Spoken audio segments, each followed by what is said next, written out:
ভূমিকম্প শুরু হলে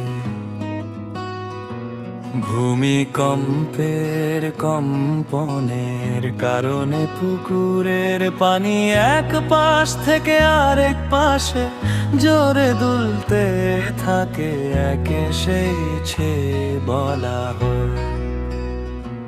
পানির উপর ঢেউ তৈরি হয়, পাড় ছাপিয়ে পানি উপচে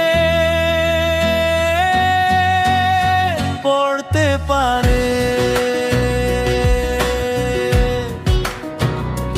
ভূমিকম্প শুরু হলে ভূমিকম্পের কম্পনের কারণে পুকুরের পানি এক পাশ থেকে আরেক পাশে জোরে দুলতে থাকে, একে সেছে বলা হয়। পানির উপর ঢেউ তৈরি হয়, পাড় ছাপিয়ে পানি উপচে পড়তে পারে।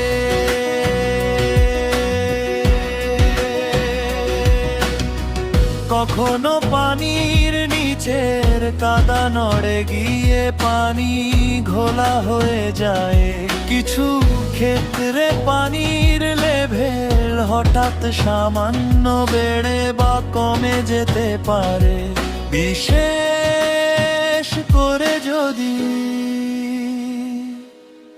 ভূমিকম্পের কেন্দ্র কাছে হয়। বড় ভূমিকম্প হলে পুকুরের পাড়ে ফাটল ধরতে পারে বা মাটি ধসে পড়তে পারে।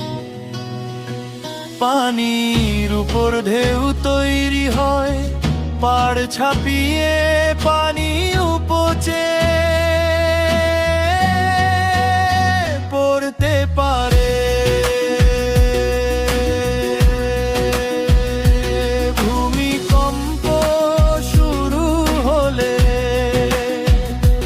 ভূমিকম্পের কম্পনের কারণে পুকুরের পানি এক পাশ থেকে আরেক পাশে জোরে দুলতে থাকে, একে সেছে বলা হয়।